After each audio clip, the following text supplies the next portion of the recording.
준비 찬송 427장입니다.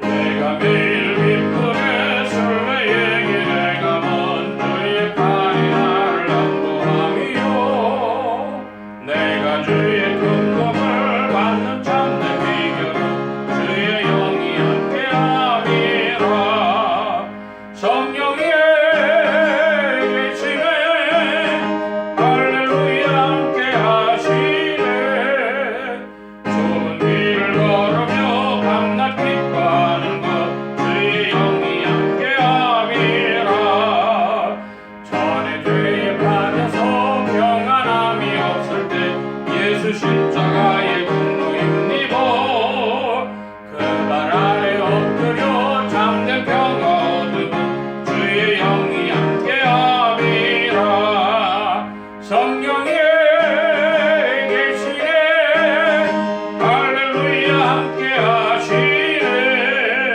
좁은 길을 걸으며 밤낮 기뻐하는 것 주의 영이 함께함이라 나와 동행하시고 모든 염려하시니 나는 숲의 새와 같이 기쁘다 내가 기쁜 마음으로 주의 뜻을 행하면 주의 영이 함께함이라 성령이 계시네 할렐루야 함께하시네 좁은 길을 걸으며 밤낮 기뻐하는 것 주의 영이 함께함이라 세상 모든 정욕과 나의 모든 욕망은 십자가에 이미 못을 박았네 어두운 밤이 지나도 무거운 짐 벗으니 주의 영이 함께함이라 성령이 계시네 할렐루야 함께하시네 좁은 길을 걸으며 밤낮 기뻐하는 것 주의 영이 함께함이라 아멘. 이 시간 우리 함께 합심하여 참회의 기도를 드리심으로 주일 예배 주님 앞에 드립니다. 함께 기도합니다.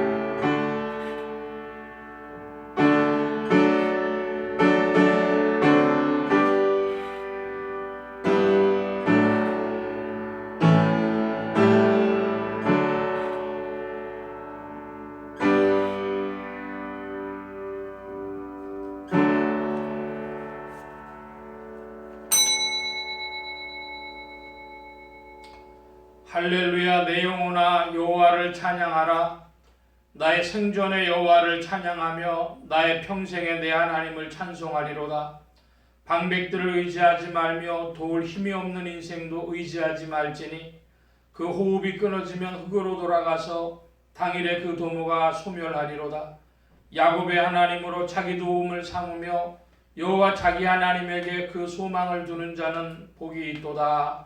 아멘. 하나님 아버지 주의 은혜 가운데 저희들이 다시 주님 앞에 모였습니다.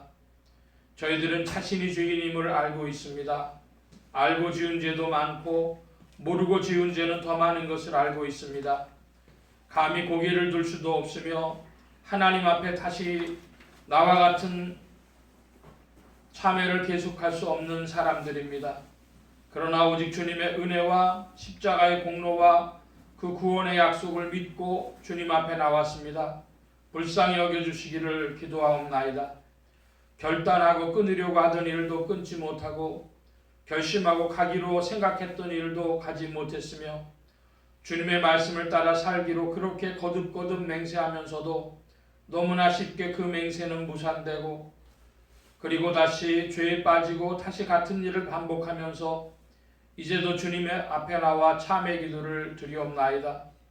주님, 저희는 아무 할 말이 없습니다. 불쌍히 여겨주시기를 기도하옵나이다. 하나님, 저희는 하나님 나라를 바라보고 살고 있습니다. 그러면서도 땅에 매이고 있고 썩어질 육체인 줄 알면서도 이것을 사랑한 나머지 신령한 것을 잊어버리고 살아왔습니다. 나 자신만을 생각하는 것이 얼마나 어리석은 일인지 알면서도 이기적인 생각과 자기중심적인 생각 때문에 다른 사람의 사정을 들어보지도 못했고 많은 사람의 마음을 아프게 하며 당연히 사랑해야 할 사람을 사랑하지도 못하고 용서해야 할 사람을 용서하지 못하며 자유하지 못한 심령으로 그렇게 살아가는 저희들 불쌍히 여겨주시기를 기도하옵나이다. 하나님 아버지, 고통당하는 자들이 있습니다. 그러나 나 하나가 아니라고 편한 것을 위해 아무 생각 없이 살아가고 나와는 상관없는 것처럼 사는 이기적인 생각을 용서하여 주시기를 기도하옵나이다. 그렇게도 소중한 시간을 주셨건만 게으르고 나태한 가운데서 하나님의 뜻을 이루지 못하고 지난날도 후회하고 오늘도 같은 삶을 살아가는 저희들의 어리석음과 우둔함을 용서하여 주시옵소서. 십자가의 보혈로 속량하시고 그 크신 능력으로 새롭게 하여 주시옵소서. 지금은 하나님과 나만이 아는 죄를 생각하며 묵묵히 참회의 기도를 계속합니다.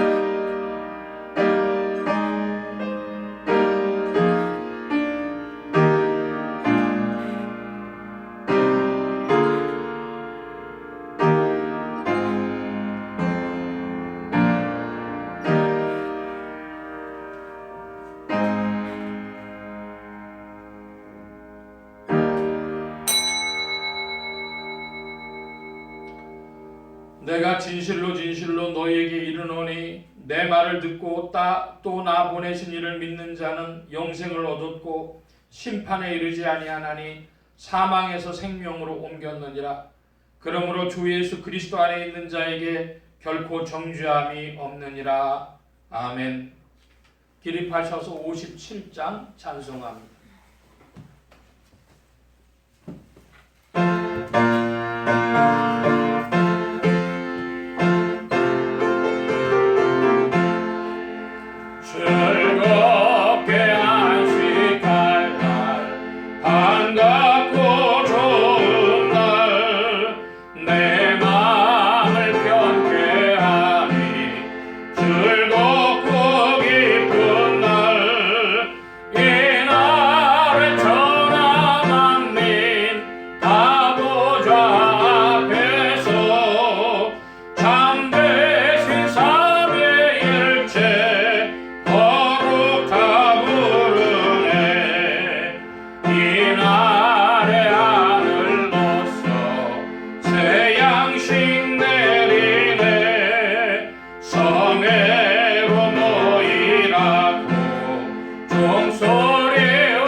성시교독 교독문제 15번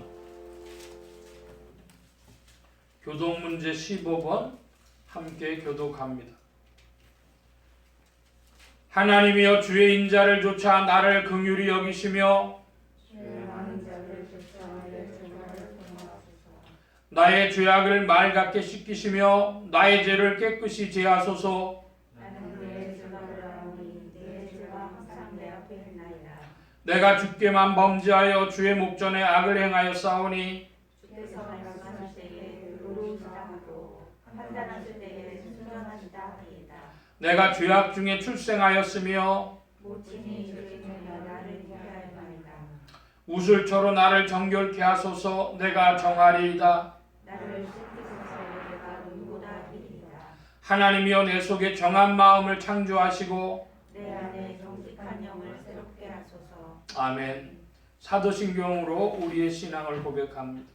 전능하사 천지를 만드신 하나님 아버지를 내가 믿사오며 그의 아들 우리 주 예수 그리스도를 믿사오니 이는 성령으로 잉태하사 동정녀 마리아에게 나시고 본디오 빌라도에게 고난을 받으사 십자가에 못 박혀 죽으시고 장사한 지 사흘 만에 죽은 자 가운데서 다시 살아나시며 하늘에 오르사 전능하신 하나님 우편에 앉아 계시다가 저리로서 산자와 죽은 자를 심판하러 오시리라. 성령을 믿사오며 거룩한 공회와 성도가 서로 교통하는 것과 죄를 사해 주시는 것과 몸이 다시 사는 것과 영원히 사는 것을 믿사옵나이다. 아멘. 작성하시겠습니다. 82장 찬송합니다. 82장 찬송.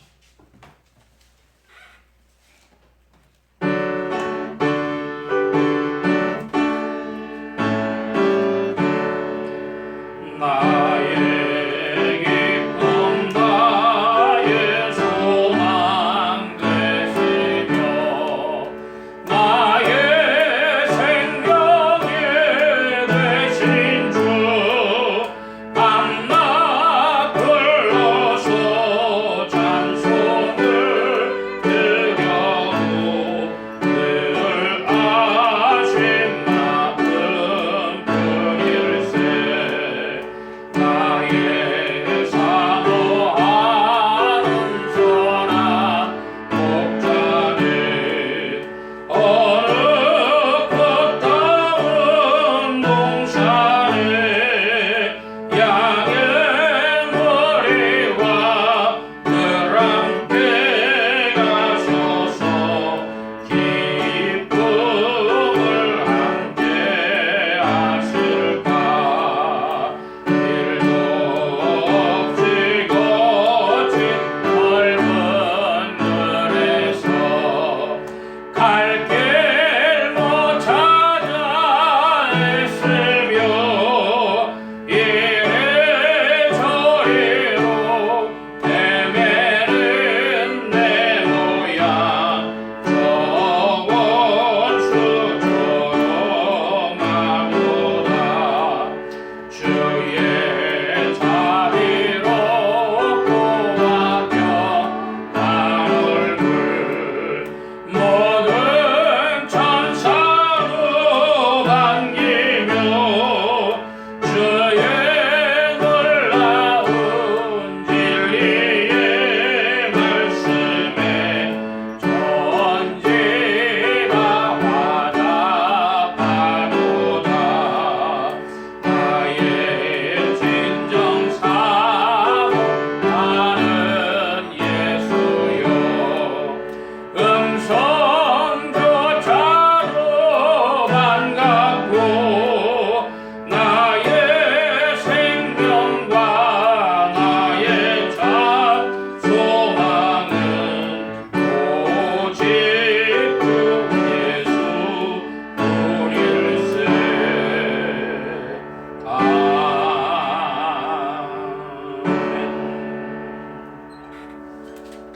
85장 찬송.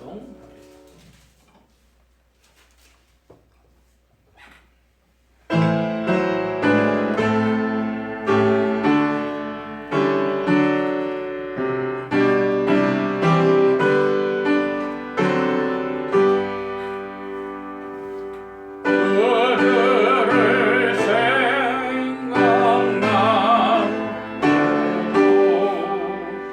내 맘이 조금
우리 함께 합심하여 기도합니다.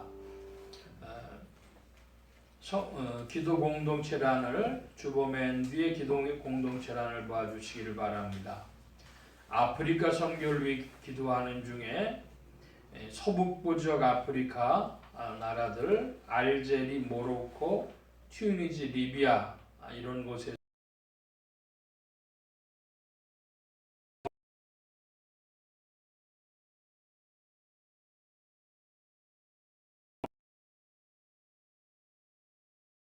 이곳에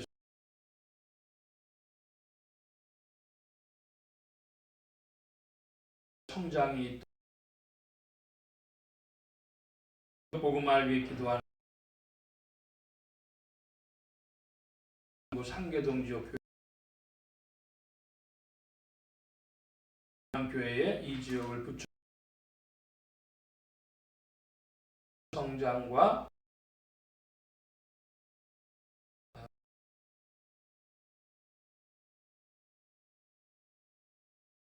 가족 권속들에게는 주께서 믿음 주시고 성령으로 더욱 충만해지도록, 아직 믿지 아니하는 친족 권속들에게는 신앙의 문을, 믿음의 문을 열어주시도록 부족한 종류에 기도해 주시기 바랍니다. 성령의 통치 아래 영육간의 강건함과 말씀의 충만함을 얻도록, 또 모든 성대와 발성기관에 복을 주셔서 힘있게 유익하게 주의 말씀 증거할 수 있도록 우리 함께 합심하여 기도합니다. 각자 기도하시겠습니다.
이 시간 교회와 성도들을 대신하여 김형경 권찰님 주님 앞에 기도 인도하여 주시겠습니다.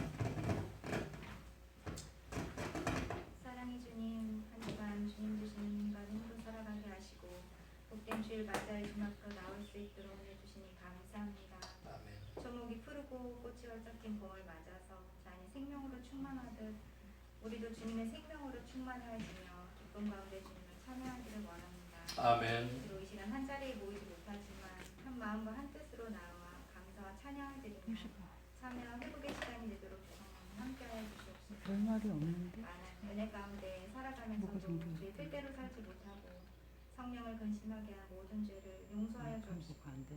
오직 주님을 기뻐하며 오직 감사함으로 주님께 영광 돌리는 성도로 자라나게 도와주시옵소서. 아멘. 더 나아가 우리에게 붙여주신 영혼들을 향한 주님의 일하심에 동참하는 은혜를 허락하여 주시옵소서. 주님.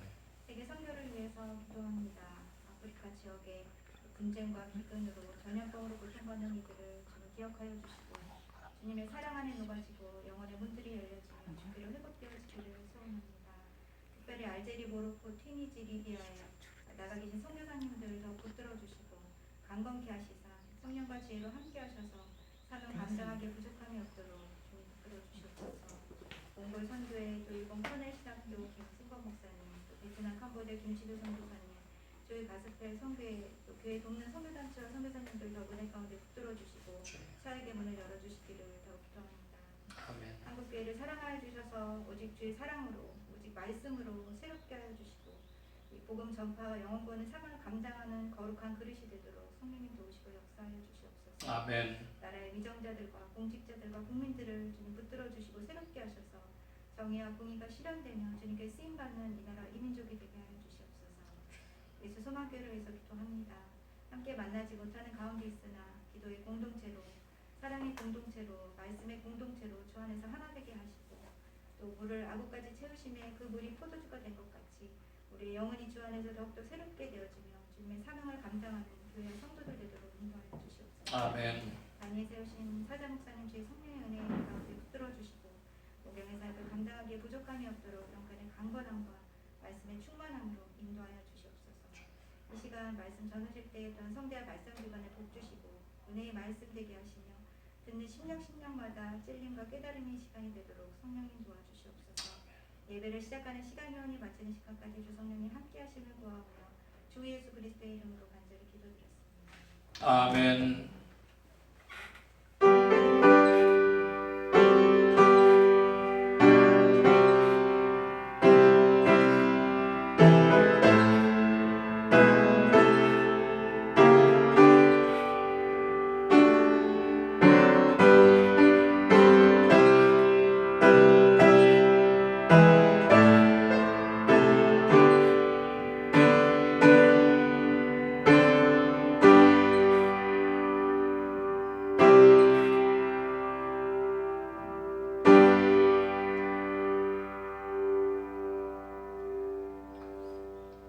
오늘 우리에게 주신 하나님의 말씀 요한계시록 제11장 14절로 19절까지의 말씀입니다.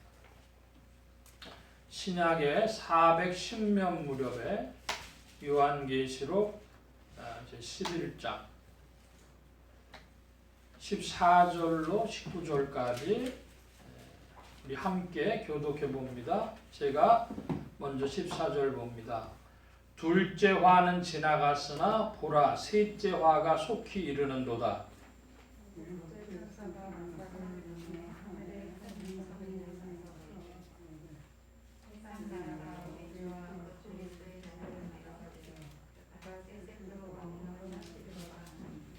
하나님 앞에 자기 보좌에 앉은 24장로들이 엎드려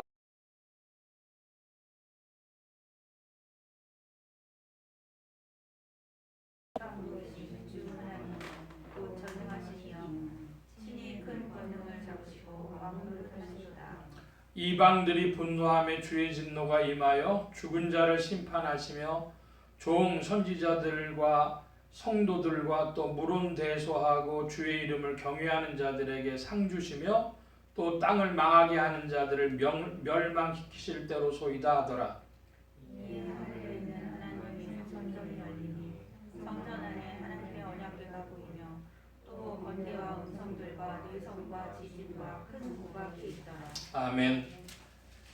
찬송합니다. 168장 찬송.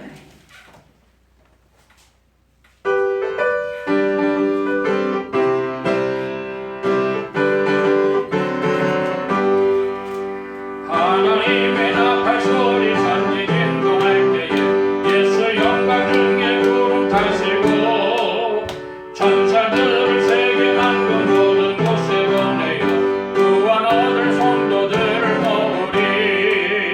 나팔 불 때 나의 예언 나팔 불 때 나의 예언 나팔 불 때 나의 예언 부를 때에 잔치 참여하겠네. 무덤 속에 잠자던 자 그때 다시 일어나 영화로운 구원 승리 얻으리.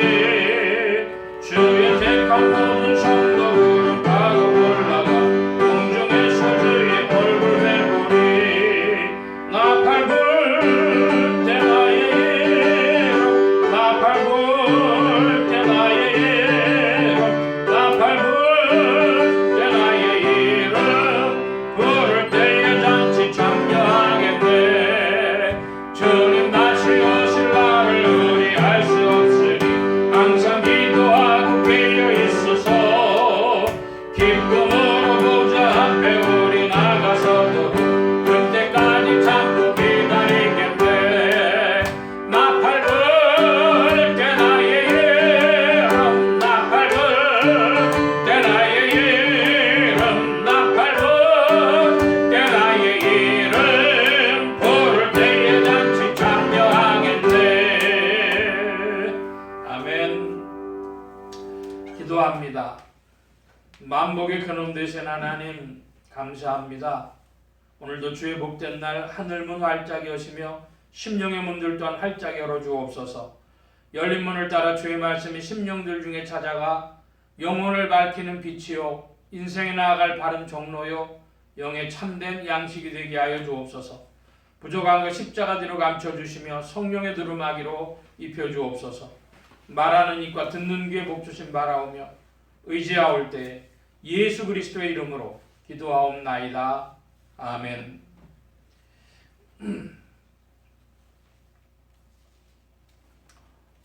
할렐루야. 그리스도의 풍성하신 은혜와 사랑이 여러분과 늘 함께 하시기를 바랍니다. 오늘 말씀은 요한계시록 제11장 14절로 19절까지 말씀을 가지고 일곱 나팔 여섯 번째 시간 일곱째 나팔이라 하는 제목으로 말씀을 나누고자 합니다. 하나님의 권능으로 죽음에서 부활하신 예수 그리스도는 죄와 죽음과 저주 가운데 있는 인생들에게 의와 생명과 복의 근원이 되셨습니다. 이 예수 그리스도를 세상의 구주요 나의 주님이요 만유의 주제로 마음에 모시어 영접하는 자에게 성령님께서 내주동행 역사하셔서 그리스도를 섬기며 따르며 순종하는 자들에게 의와 생명과 축복이 실제가 되게 하십니다. 그리스도를 통하여 표현되신 하나님은 영원하신 하나님, 전능하신 하나님, 통치하시는 하나님, 상 주시는 하나님, 심판하시는 하나님이시며 인생들은 주를 경외함으로 상 받는 인생들이 되어야 하겠습니다.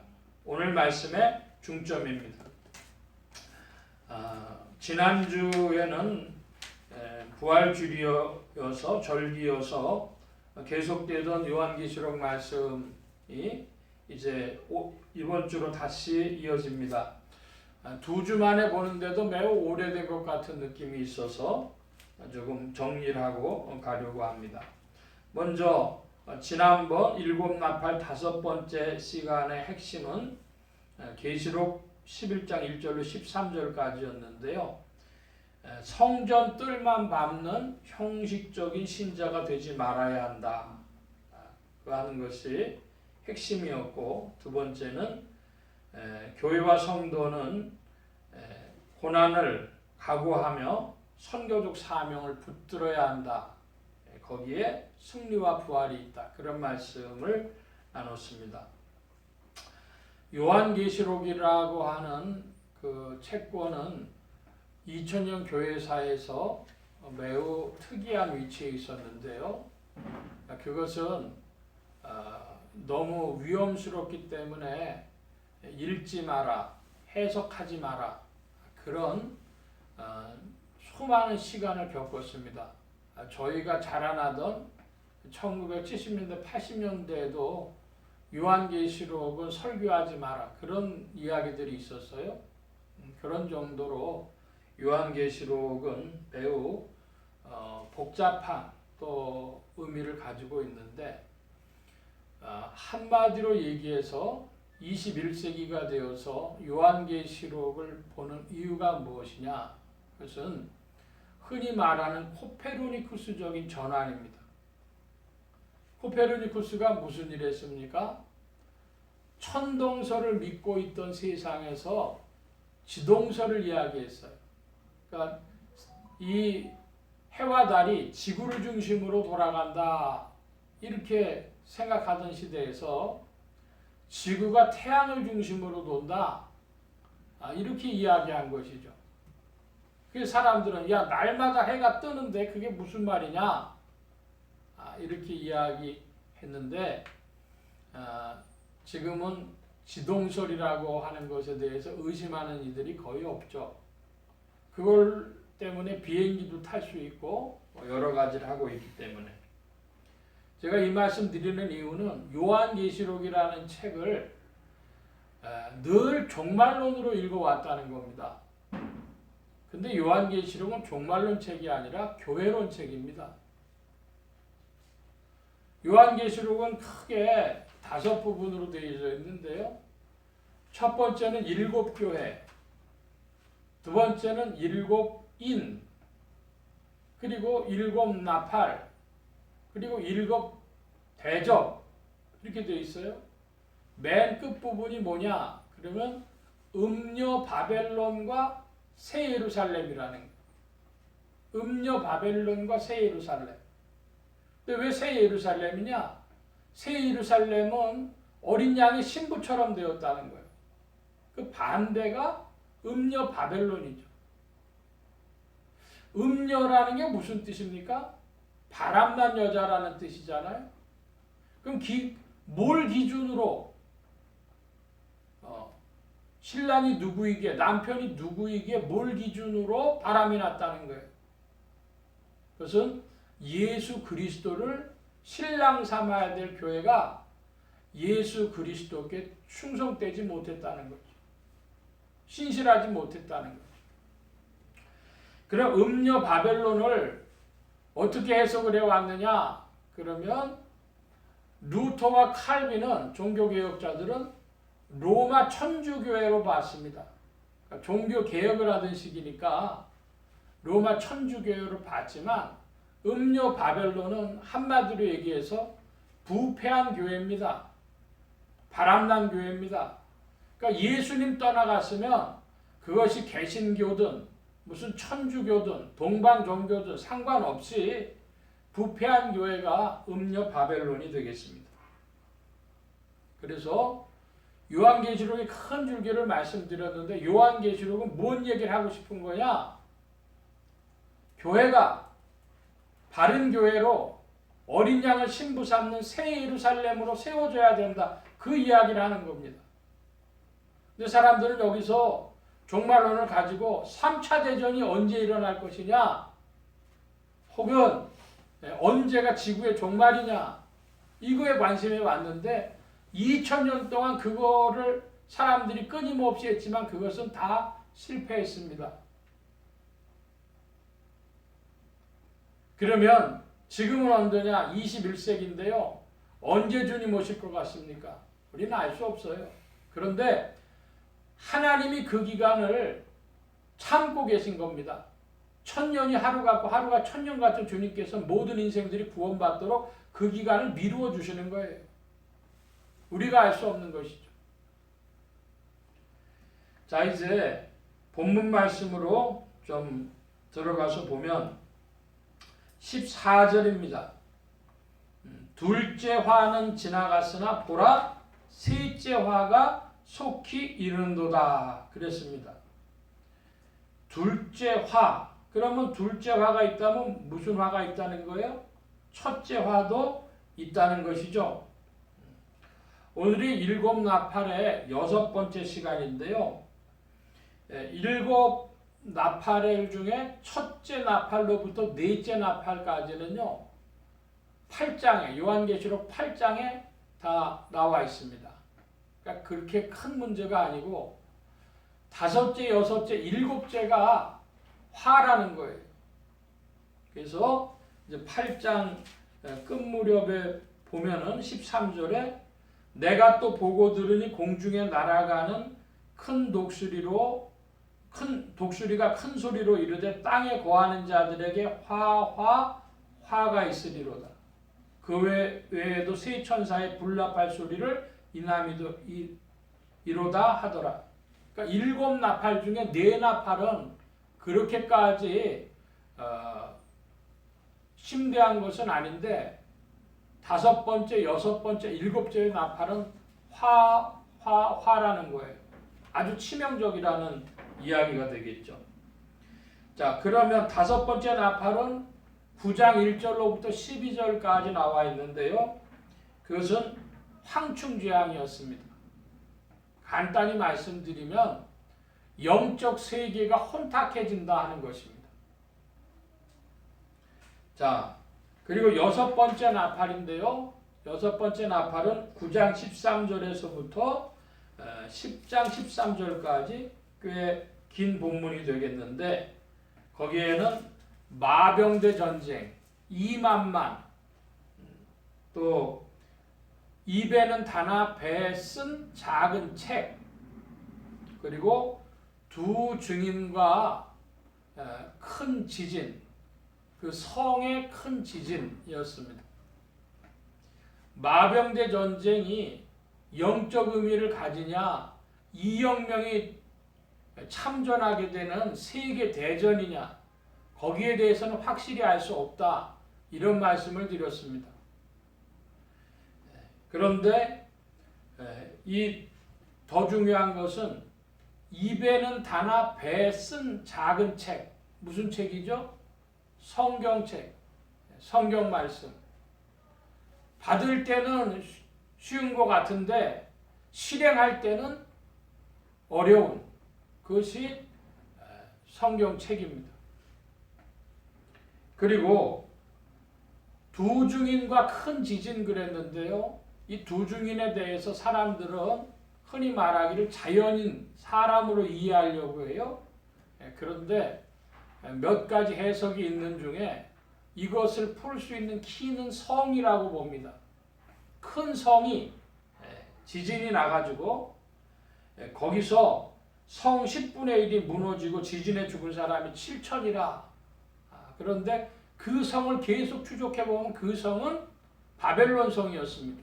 음녀 바벨론.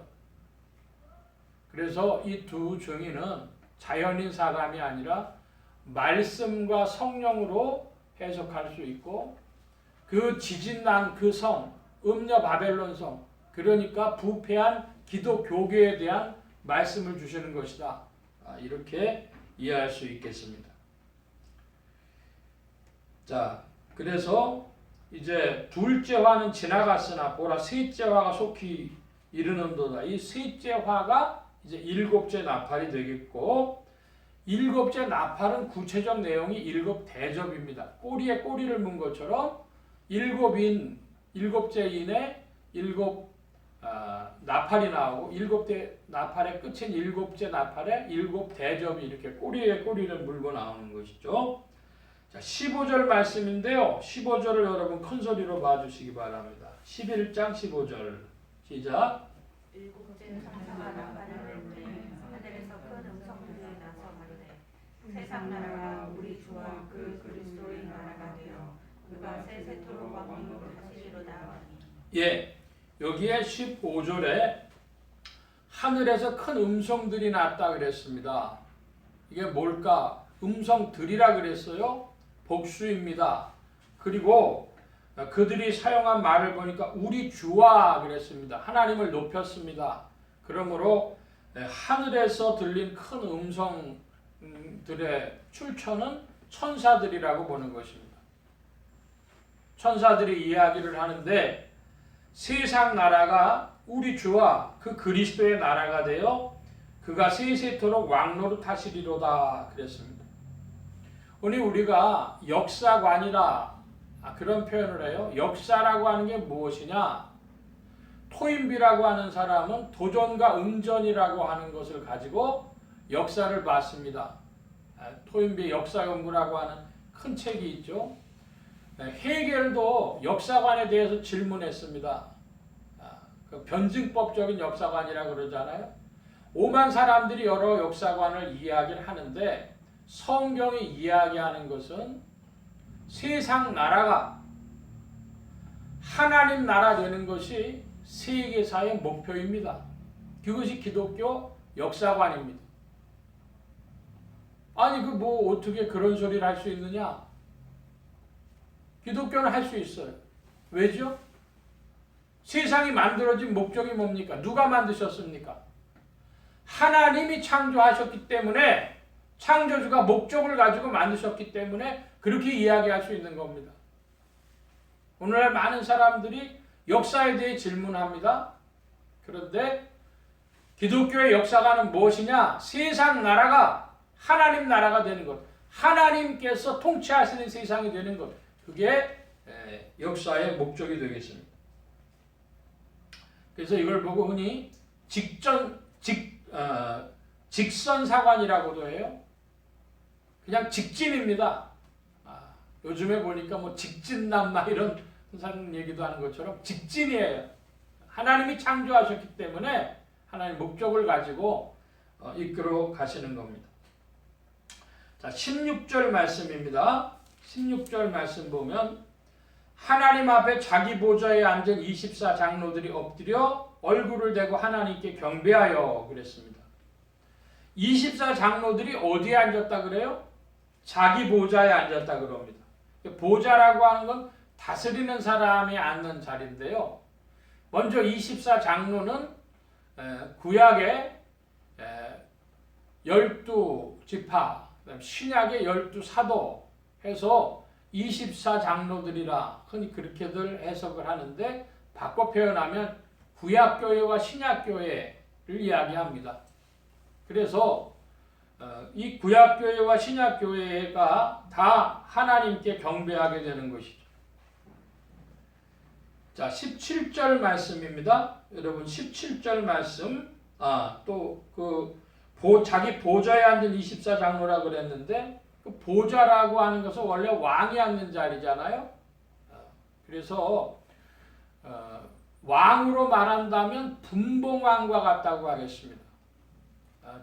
로마 제국이 곳곳에 왕들을 지명해 세워줬어요. 왕은 자기가 독립이고 자기 마음대로 하는 것인데 로마 제국에서는 로마 황제가 그 지역 다스리기는 해줬지만은 그러나 그 왕이 제한적이죠. 그래서 분봉왕 것처럼 24장로들이 보좌에 앉은 것은 분봉왕과 같기도 하고 장관들, 내각으로 치면 그 장관들이 있잖아요. 그것처럼 미니스터, 그 수종을 드는 그런 것이 자기 보좌에 앉은 24장로들이다. 자, 17절인데요. 여러분 17절을 좀 봐주시기 바랍니다. 17절 시작. 감사하나니 여태까지 되셨고 십상도를 주신 주 하나님이 곧 전능하시니여 친히 큰 권능으로 잡으시고 왕노릇 하시도다.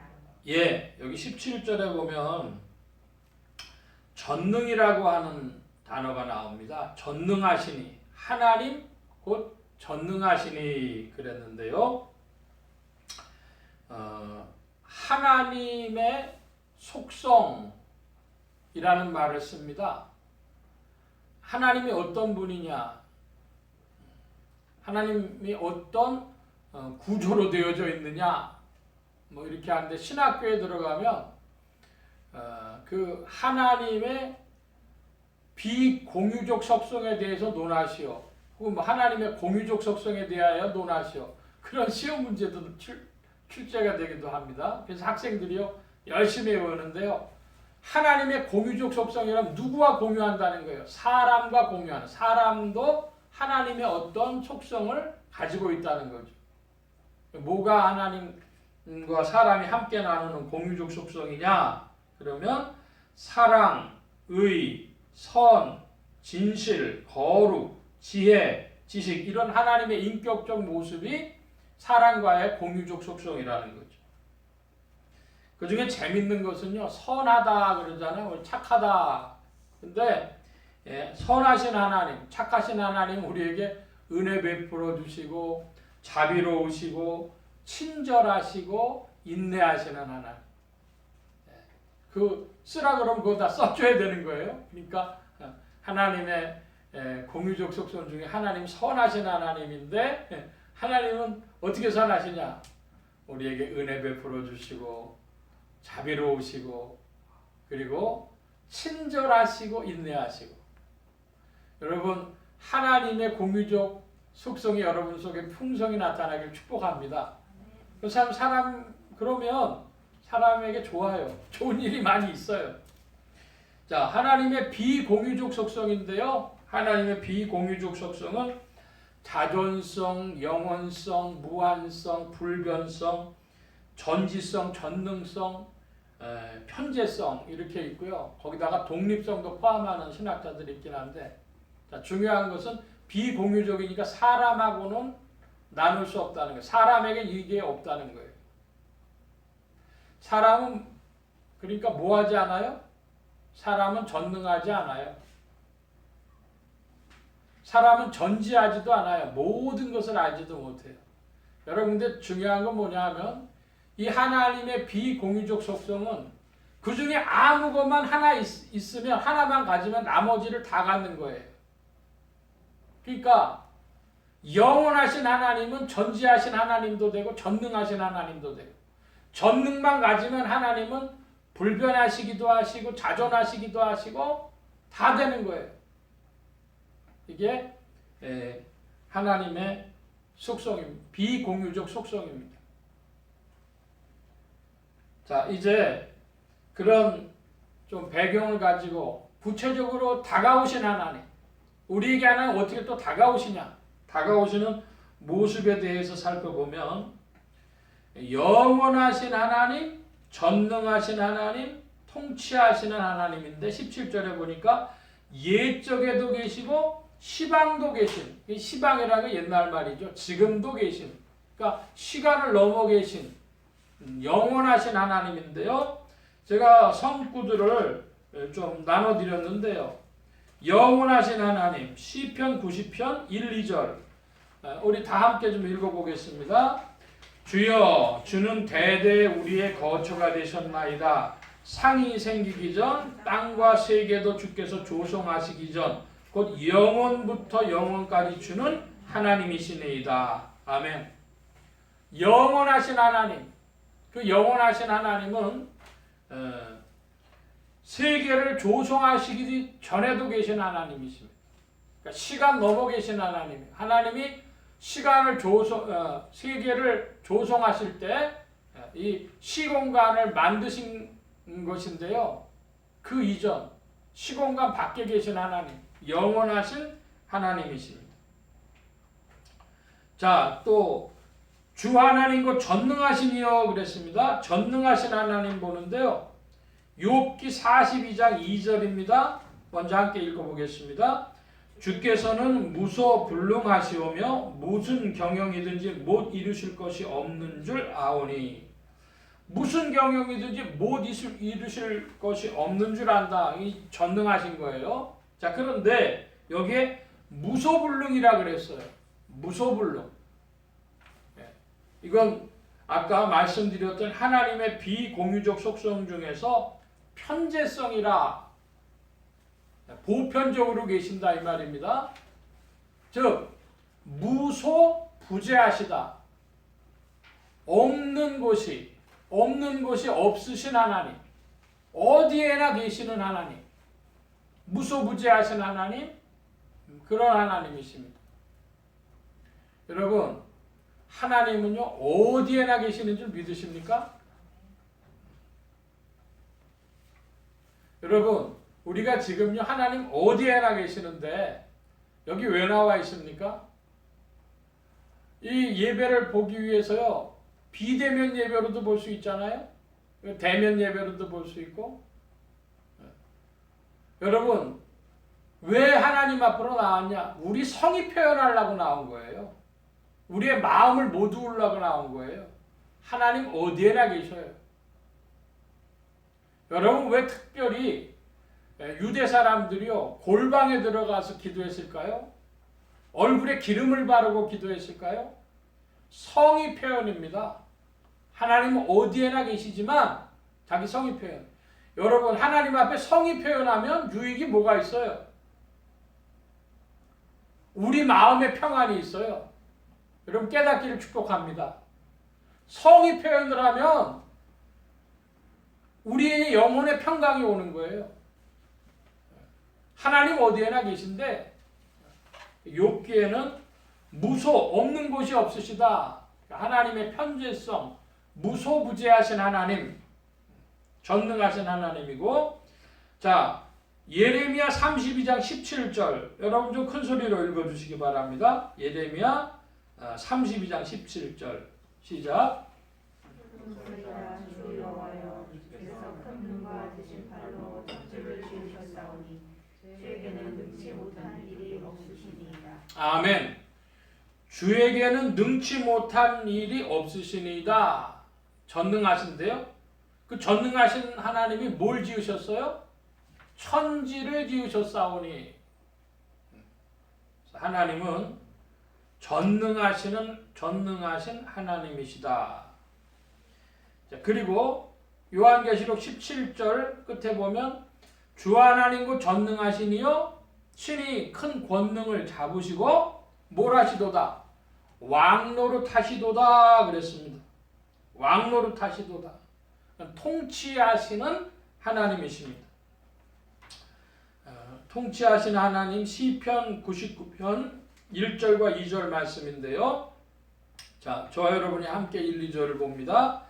여호와께서 통치하시니 만민이 떨 것이요 여호와께서 그룹 사이에 좌정하시니 땅이 요동할 것이로다. 여호와께서 시온에서 광대하시고 모든 민족 위에 높으시도다. 아멘. 하나님이 통치하시는데요. 이 통치하시는 대상이 누굽니까? 1절에 보니까 만민이 떤다 그랬어요. 만민이. 그러니까 모든 인생들을 하나님이 통치하시는 겁니다. 그리고 2절에는 모든 민족 위에 높으시도다 그랬어요. 여러분, 요즘에 보니까 제가 굉장히 재미있는 경험을 해요. 역사가 굉장히 사람들 관심을 끌어요.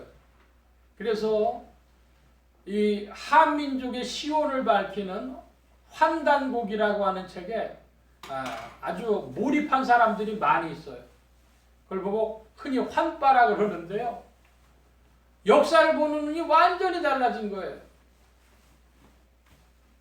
그런데 재미난 건 뭐냐면 그 환단고기의 역사들을 거의 그대로 수용하는 나라들이 있어요. 우리 이 한국의 역사학계에서는 그거를요 이설로 봅니다. 정통 학설로 인정을 안 해요. 검증할 수 없는 것으로 보는데 받아들이는 나라들이 있어요. 어느 나라냐?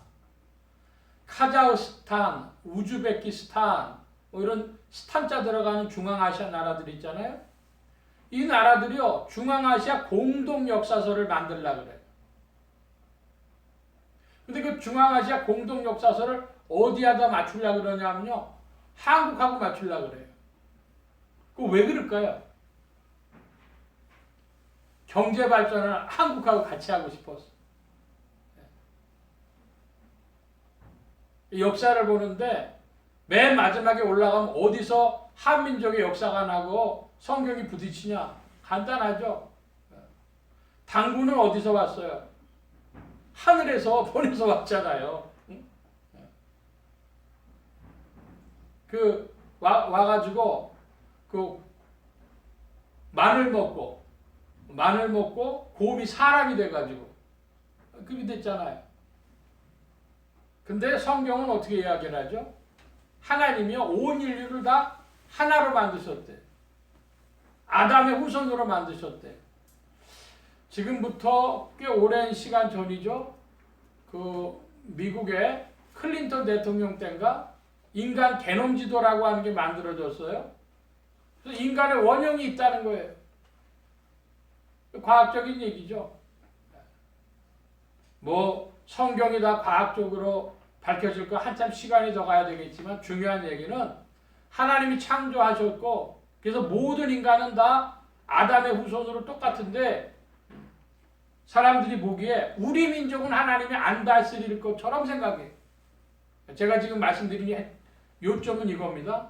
하나님의 다스림에서 한국 사람 빠질 것 같아. 그런 사람은 그렇게 많이 없겠지만 그렇게 생각하는 일이 꽤 있을 거예요. 일본 사람들은 어떨까요? 일본 사람은 그 천조 대신이 만든 나라이기 때문에 일본 사람은 자기들 하나님 다스림에서 빠져 있는 것처럼 생각을 해. 여러분, 우리나라나 일본만 그런 줄 아십니까? 그렇지 않고요. 인도 사람들도 자기들 따로 생각을 하고 우크라이나 사람들도 다른 신앙을 가지고 있어요. 자신들의 조상에 대해서. 핀란드 사람들도 마찬가지. 여러분, 분명한 것은 성경은 하나님이 천지를 창조하시고 사람을 창조하셨는데 아담을 창조하셨고 그래서 모든 민족을 통치하시고 심판하실 것이다. 깨닫기를 바랍니다. 우리는 아니라는 거예요. 그런 하나님 아니에요. 천지와 사람을 만드신 하나님입니다. 우리가 믿는 하나님은 바로 그 하나님이십니다. 그 하나님이 만민과 모든 민족을 통치하십니다. 자, 이제 18절 말씀으로 갑니다. 18절 우리 다 함께 보겠습니다. 이방들이 분노함에 주의 진노가 임하여 죽은 자를 심판하시며 또 종 선지자들과 성도들과 또 물론대소하고 주의 이름을 경외하는 자들에게 상 주시며 또 땅을 망하게 하는 자들을 멸망시키실 때로소이다 하더라. 여기 18절에는 어떤 하나님이 나오시냐면요. 상 주시는 하나님, 심판하시는 하나님이 나옵니다. 근데 상 주시는 하나님 그 앞에 조금 논쟁이 되는 부분이 있긴 있습니다. 뭐냐면 종 선지자들과 성도들과 또 물론대소하고 주의 이름을 경외하는 자들에게 상 주신다 그랬어요. 아니 성도들이 들어갔는데 물론대소하고 하나님 경외하는 자들에게 상 주시는데 이 물론대소하고 주의 이름을 경외하는 자들이 누굴까 하는 겁니다. 그리스도를 믿지 않는 불신자들도 여기 포함되냐 아니냐 뭐 이런 논쟁이 있다 이런 말씀이에요. 이거 긍정적으로 해석하면 뭐가 되냐 그러면 이순신 장군이나 세종대왕 같은 이들은 그 상 받을 부분이 있다 이겁니다. 하나님 이름 모르고 그리스도 몰라도 인생을 아주 헌신적으로 살아갈 사람들에게 뭐가 있다 이런 얘기도 해석할 수 있어요. 그러나 그건 좀 지나치게 나간 이야기라고 보고 그러나 의문의 그 질문의 여지는 있는 겁니다. 자, 우리 상 주시는 하나님이라 그랬는데 상 주시는 하나님은 누구에게 한마디로 상 주십니까? 주의 이름을 경외하는 자에게 그랬어요. 여러분 누가 주의 이름을 경외하는 자입니까? 주의 이름 경외해야지. 하나님 높여드려야지. 이렇게 마음 먹으면 주의 이름 경외하는 게 될까요? 주의 이름 경외하는 것은요. 첫 번째로 자기의 사명을 다하는 것. 그리스도인들은요. 좀 나가보면 선교의 사명도 감당하는 것이겠죠. 또 그리스도인들이요. 그리스도의 마음을 담는 것. 바꿔 표현하면 성화라고 할 수 있죠. 근데 여러분 그 성화는요. 다 어디로 가느냐? 그러면 하나님의 말씀, 하나님의 언약 안으로 들어가는 겁니다. 사명과 성화 이거 다 부르심이에요. 성화도 부르심이고 사명도 사실은 부르심이에요. 그래서 부르심은 한자로 쓰면 뭐죠? 소명 그래요. 소명은 영어로 콜링이에요. 근데 사명은 뭐예요? 미션 그래요. 할 일이에요. 그러니까 하나님의 부르심 안에 사명과 성화라고 하는 큰 줄기가 있는 겁니다. 하나님 경외하는 자에게 상을 주신다. 사명 감당하고 그리고 계명 따라 사는 자, 성화되는 자에게 그리스도의 마음을 담는 자에게 상 주신다. 우리가 요즘에 4월 달에 생명의 상 큐티를 출애굽기로 하고 있는데요. 출애굽기 3장에 보니까 모세의 사명장이에요. 모세의 사명받은 이야기가 나와요. 그래서 그 떨기나무에 불이 붙은 것 같은데 타질 않아서 모세가 가니까 이제 하나님하고 대화가 되는 겁니다. 야, 내가 너를 그 애굽에서 이스라엘 백성들을 이끌어내서 6 족속이 이르는 젖과 꿀이 흐르는 땅, 가나안 땅으로 가게 해주겠다, 이르게 해주겠다 이렇게 말씀합니다. 여러분 출애굽기 3장에 보면 가나안 땅 6 족속의 이름이 나와요. 근데 가나안 족속이 몇 족속이냐 그러면요. 가나안 족속이 6족속이다. 출애굽기 3장을 기준해서는 6족속이 되고요. 또 다른 데서는 가나안 7족속이라고도 부르고요. 가나안 12족속이라고도 불러요. 이름들이 막 여러 가지가 나오니까요. 그래서 가나안 6족속, 7족속, 12족속 그건 중요한 게 아니고 가나안 족속들이다. 이렇게 정리하시면 됩니다. 꼭 가나안 7족속이라고만 생각하시면 안 돼요. 자, 그런데 어쨌든 하나님이 가나안 7족속에까지 이르게 하셨대요.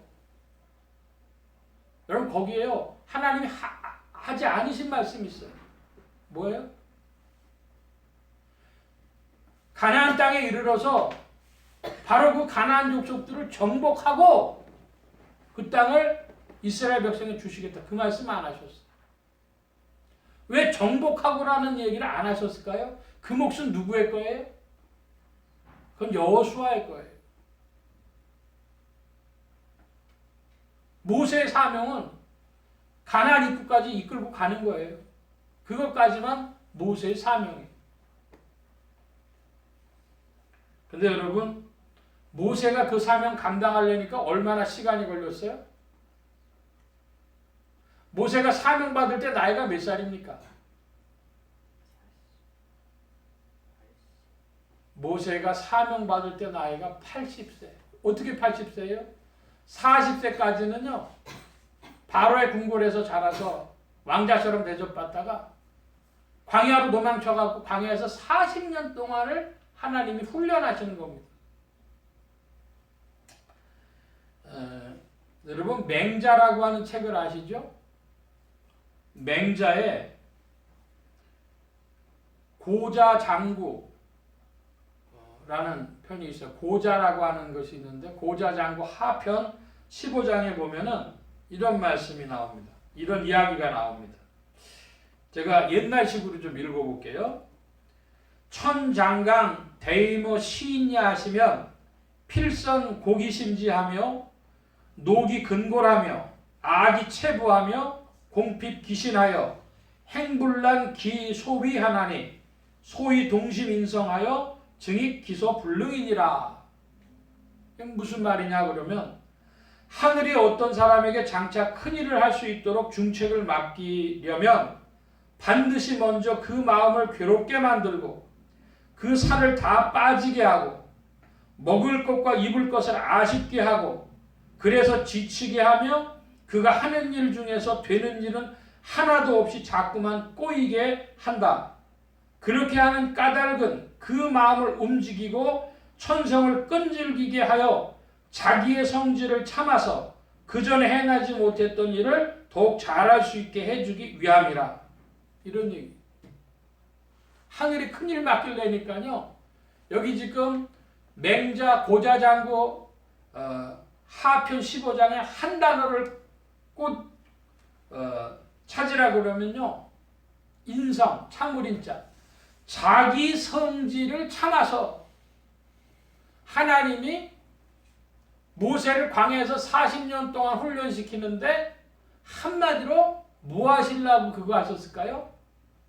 자기 성질을 참아서 그 자기 성질 참는데 몇 년을 훈련시키셨어요? 40년 훈련시키셨어요. 그렇게 훈련시켰는데도요. 성경에 보니까 뭐라고 돼 있어요? 모세가 열받아가지고 무리밤을 2번 쳤단 말이에요. 예? 한 번 쳐야 되는데 2번을 쳤어. 열받아가지고. 예? 예, 성경은 그렇게 표현하고 있어요. 그래서 너는 가나안 땅 못 들어간다. 건너가게 하옵소서. 여러분 그런 소설책 본 적 있으신가 모르겠어요. 모세 이야기를 담고 있는데 하나님 여기까지 나왔는데 좀 요단강 건너가서 가나안 땅 발벌해도 보게 해주세요. 하나님 노 그거 안 돼.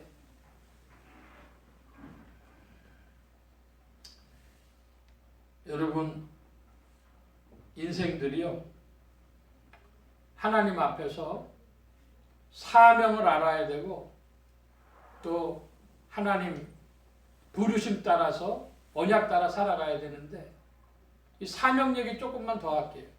그러니까 모세는요 자기도 모르는 인생을 살아왔어요. 80년을요. 갈대상자에 떠내려갔다가요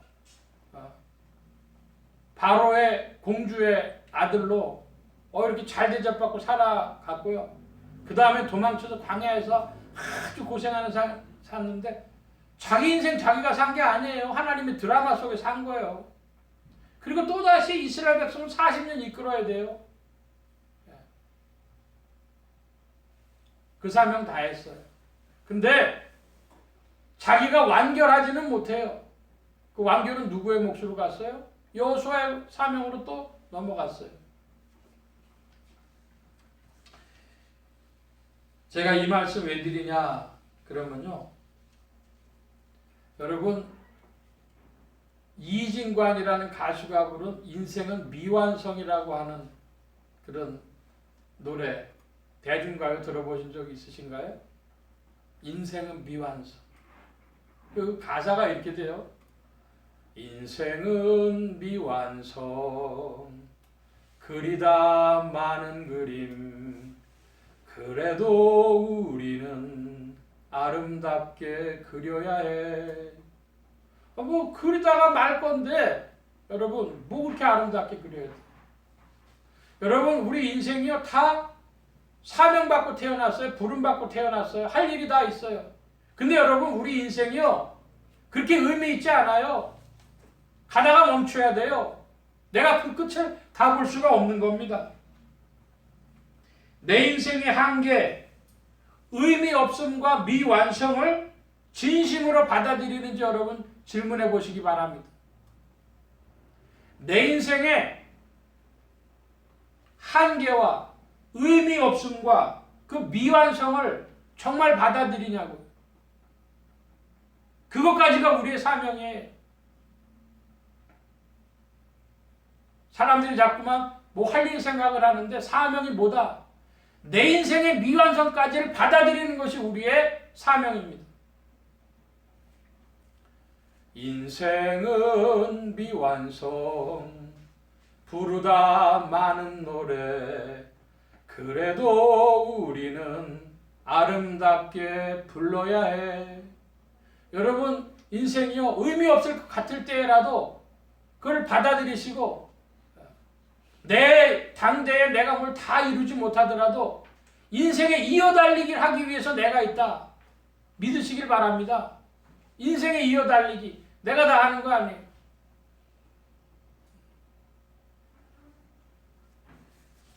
자, 바로 그 부분이 또 이제 어디랑 관계되느냐 그러면 19절인데요. 여러분 19절 함께 봅니다. 이에 하늘에 있는 하나님의 성전이 열리고 성전 안에 하나님의 언약궤가 보이며 또 번개와 음성들과 뇌생과 지진과 큰 우박이 있더라. 자, 여러분 19절에 하늘에 있는 하나님의 성전에서 딱 보인 게 뭐가 보였어요? 하나님의 언약궤. 이 하나님 언약궤 보여주신 이유가 뭐예요? 하나님 언약궤 보여주신 이유는 이것이 이제 심판의 기준이라는 겁니다. 땅을 망하게 하는 자들을 멸망시키실 때, 심판하실 때라는 건데, 심판의 기준이 뭐예요? 하나님의 언약이라는 겁니다. 그 언약궤 안에 뭐가 들어가 있죠? 십계명 돌판이 들어가 있어요.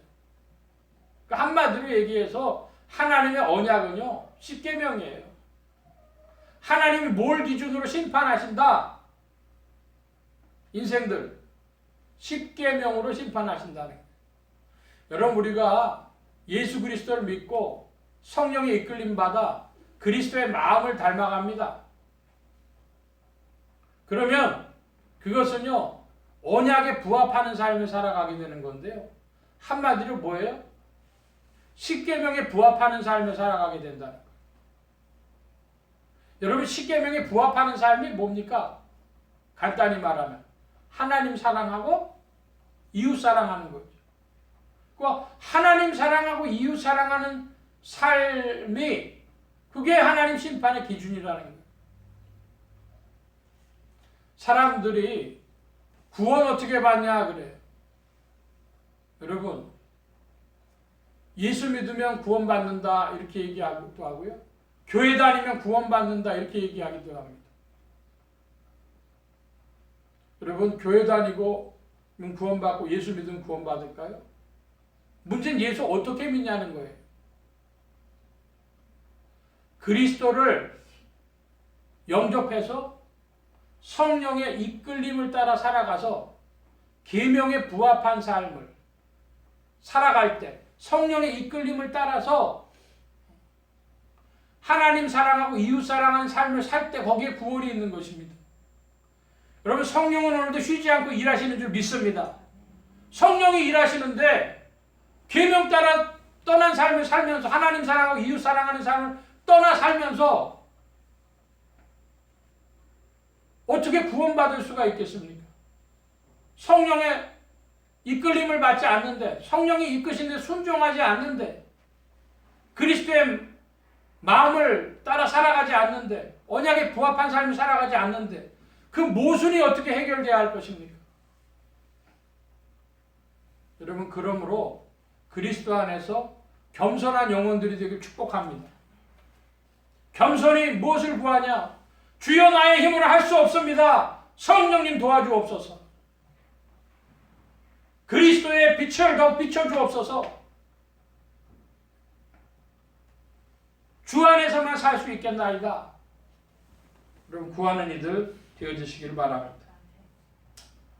그래서 여기 보니까 번개와 음성들과 뇌성과 지진과 큰 우박이라 그래요. 여러분, 번개 치는 거 보셨어요? 여름날 번개 칠 때 어이구 무섭기도 하고요. 여러분, 우레소리 들릴 때 우르릉 쾅 할 때요, 무서우신 적 없으셨어요? 이거 다 뭐죠? 지금 하나님께서 심판하시겠다는 표를 내는 거예요. 두렵고 무서운 거죠. 번개, 뇌성, 지진, 큰 우박. 근데 여기 뭐냐? 음성들이라 그랬어요. 저는요, 이걸 조금 이렇게 해석하고 싶어요. 하늘에서 무슨 음성, 두렵고 떨리는 무슨 음성이 들었을까요? 네 이놈들! 그런 소리 들리지 않았을까요? 예? 하늘에서 인생들에게 네 이놈들! 하고 하나님 소리 치시는 거. 예? 근데 음성들이라 그랬으니까 하나님 음성 아니고요, 천사들의 음성인가 봐요. 많은 천사들이 네 이놈들! 예? 인생들을 향한 심판하신 하나님 안에 감춰진, 이어진 것이 번개, 뇌성, 지진, 우박, 음성들, 이런 것들이요, 심판을 예고하고 있다, 이런 말씀이에요. 오늘 말씀을 정리하고 마칩니다. 세상 나라가 우리 주와 그리스도의 나라가 되는 것이, 하나님의 통치를 받는 것이 인류 역사의 목표입니다. 둘째로 하나님은 영원하신 하나님, 전능하신 하나님, 통치하시는 하나님, 상 주시는 하나님, 심판하시는 하나님이십니다. 제가 성구 나눠드린 것 중에 좀 건너뛴 것이 있는데요. 읽어보기를 원합니다. 네 번째 상 주시는 하나님과 심판하시는 하나님 못 읽어봤거든요. 히브리서 11장 6절 우리 상 주시는 하나님 다 함께 봅니다. 믿음이 없이는 기쁘시게 못하나니 하나님께 나아가는 자는 반드시 그가 계신 것과 또한 그가 자기를 찾는 자들에게 상 주시는 이심을 믿어야 할지니라. 하나님을 찾는 자가 누구입니까? 하나님의 소명에 응답하는 자입니다. 사명 붙들고 또 성화를 붙들고 그 소명에 응답하는 자들이 하나님 찾는 자들입니다. 심판하신 하나님은 시편 98편 9절 로마서 2장 6절로 8절인데요. 먼저 시편 98편 9절을 봅니다. 저가 땅을 판단하려 임하실 것이미로다. 저가 의로 세계를 판단하시며 공평으로 그 백성을 판단하시리로다. 의와 공평이 하나님의 판단의 기준입니다. 자, 로마서 2장 6절로 8절인데요. 함께 보겠습니다. 하나님께서 각 사람에게 그 행한 대로 보응하시되 참고 선을 행하여 영광과 존귀와 썩지 아니함을 구하는 자에게는 영생으로 하시고 오직 당을 지어 진리를 쫓지 아니하고 불의를 좇는 자에게는 노와 분으로 하시리라. 하나님이 무엇으로 보응하십니까? 행한 대로 보응하십니다. 여러분 기억하시기 바랍니다. 예수 믿으면 구원받는다라고 간단히 말하는 사람들에게 이 구절 기억하시기 바랍니다. 문제는 뭐냐면 행한 대로 보응하신 하나님이 뭘 주신대요? 뭐로 보응하신대요? 7절에 영생으로 하시고. 자, 영생 받으려면 어떻게 해야 되냐? 7절에 바로 앞에 나와 있어요. 참고 선을 행하여 영생 받는 거예요. 참고 선을 행하여. 지금 이 부분이 불확실한 겁니다. 우리 신앙에. 참고 선을 행하여 영생 받는다요. 여러분 그러니까 사람이요. 자기 자신과의 싸움, 자기 자신과의 투쟁. 이거 얼마나 큰 일입니까? 그 뭘 해야 돼요? 그걸 통해서 뭘 해야 돼요? 선을 행하여. 하나님의 선하심은 아까 뭐였습니까? 은혜 베푸시고 자비로우시고 친절하시고 인내 참아주시고 그 선을 행하는. 여러분 이웃들에 대해서도 사람에 대해서도 그와 같기를 축복하고 여러분의 인생에 대해서도 그와 같기를 축복합니다. 제가 간증을 들었는데요. 어떤 사람이 귀신에 들렸대요. 일산 광림교회 목사님 얘기인데요. 상담하면서 귀신을 다 내쫓았어요. 근데 하나 남았다는 거예요. 본인 입으로. 뭘까? 그래서 목사님이 거꾸로 질문했어요. 혹시 죽이고 싶은 사람이 있습니까? 딴 사람들은 다 용서를 했대. 죽이고 싶은 사람이 있습니까? 있어요. 누굽니까? 자기 자신이라는. 네. 그러니까 여러분 누구에게까지 선을 베풀어야 돼요? 자기 자신에게까지. 남자들 여러 사람에게 상처 입은 배신당한 여자예요. 근데 그걸 다 용서했대. 근데 누군 못 용서해? 자기는 못 용서한다. 하나님 선을 행한다. 참고 선을 행한다 할 때 선을 행하는 것은 다른 이에게도 나에게도 은혜롭고 자비롭고 친절하고 오래 참는 여러분들 되시기 바랍니다. 주께서 우리에게 풍성히 주십니다. 세 번째로 하나님의 심판의 기준은 언약. 하나님의 언약, 십계명을 기준으로 지평되며 두렵고 떨리는 것입니다. 여러분 하나님의 심판을 두렵고 떨며 반응하시기를 축복합니다. 하나님 심판이 온다는데도 두렵고 떨지 않은 인생들이 있어요. 그런 인생들은 변화되지 않을 것입니다. 내 평생이 하나님의 심판에 두렵고 떨림으로 살아가는 은혜가 있기를 구하는 여러분들 되시기 바랍니다.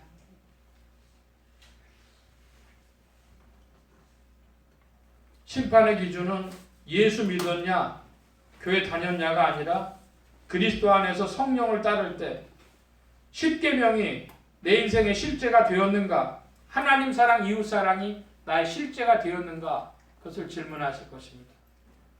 그리스도의 풍성하신 은혜가, 하나님의 선하심이 우리와 함께하여 주님은 우리를 참으시면서 우리를 이끄시는 줄로 믿습니다. 성령과 함께 이제 더욱 주님 앞에서 나 자신의 애통함과 참여함을 가지고 성령을 따라 전진함으로 여러분 안에서도 참고 선을 행하는 은혜가 있으시기를 축복합니다. 주의 사랑이 우리에게 풍성합니다. 기도합니다. 만복의 근원 되신 하나님 함께하여 주셔서 온 교회와 성도들 위해 역사해 주심에 우리가 하나님을 알게 하여 주시고 우리에게 영생을 베풀어 주시는 하나님, 우리를 다스리시는 하나님, 심판하시는 하나님, 그 하나님 더욱 알게 하여 주시고 주님 또한 우리가 주님을 경외하는 자들이 되어서 주의 부르심에 소명에 응답하는 자들 되게 하여 주시옵소서.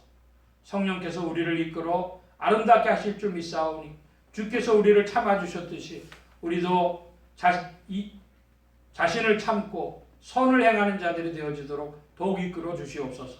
도우신 구하며 감사하며 의지하올 때 예수 그리스도의 이름으로 기도하옵나이다. 아멘. 찬송합니다. 344장 찬송하며 봉헌합니다. 344장.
우리 함께 기도합니다. 각자 받으신 말씀 붙잡고 기도하시고 성령님 한 주간 인도하여 주옵소서. 기도하시기 바랍니다. 소원 기도의 제목 있으신 분들이나 아픈 곳 있으신 분들 가슴에 손 얹고 기도하시기 바랍니다. 말씀 받은 영혼들 위해 주의 손길을 나타내 주시는 줄 믿습니다. 각자 기도합니다.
만복의 근원 되신 하나님 함께해 주셔서 온 교회와 성도들과 죄종들이 함께 하심에 예수 소망 교회와 온 성도들과 부족한 종에도 함께해 주시며 주님의 풍성하신 사랑 가운데로 이끌어 주신 줄 믿습니다.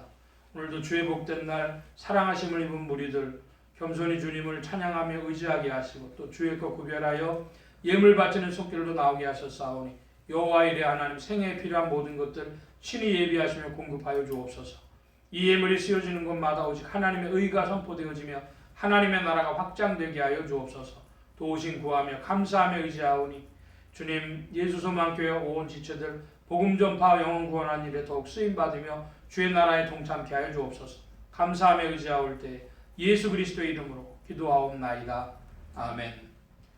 교회 소식 전해드리겠습니다. 특별한 광고의 말씀은 없고 우리 네이버 밴드에 또 서로 더욱 소통되어지는 공간 되어지기를 원하고 성경 말씀이나 또 찬양이나 기도를 또 함께 나누는 그런 공간 되어지기를 원합니다. 네이버 밴드에 좀 더 열심히 참여해 주시기를 바랍니다. 다른 광고의 말씀은 없고 기립하셔서 448장 찬송합니다.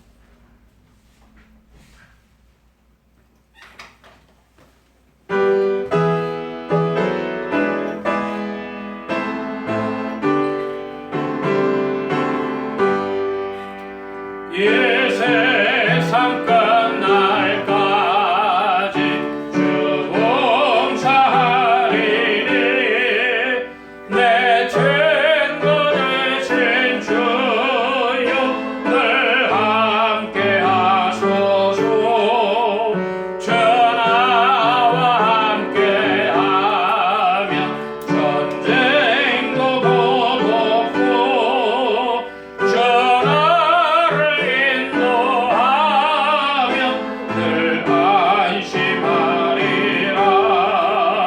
나 주를 따를 때에 주 약속하신 곳 그 영광 중에 모두 이루어 주소서. 주님의 뒤를 따라 섬기며 살리니 그 크신 은혜 속에 날 인도하소서. 이 세상 온 것이여 내 맘을 흔들고 저악한 원수들이 남 밖에 있으나 주 나를 돌아보사 내 방패 되시고 내 옆에 계신 것을 늘 알게 하소서. 저 영광 빛난 곳을 주 허락했으니 그 허락하신 곳을 늘 사모합니다. 끝까지 쉬지 않고 주 따라가리니 주 넓은 사랑 안에 늘 인도하소서.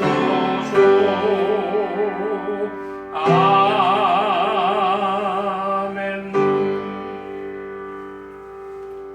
이제는 우리 주 예수 그리스도의 무한하신 은혜와 하나님 아버지의 극진하신 사랑하심과 성령님의 내주교통 역사 충만케 하심이 세상 나라가 하나님의 나라가 되어질 때까지 주님을 받들어 섬기며 주님을 경외하며 상 주시는 하나님을 믿고 힘차게 전진하기를 사모한 이 자리에 모인 모든 무리들 머리머리 위에 또한 온라인 예배로 참석하는 심령들 머리머리 위에 이들의 가정과 직장과 생업과 학업과 모든 출입과 만남과 건강 위에 이제로부터 늘 함께 계실지어다. 아멘.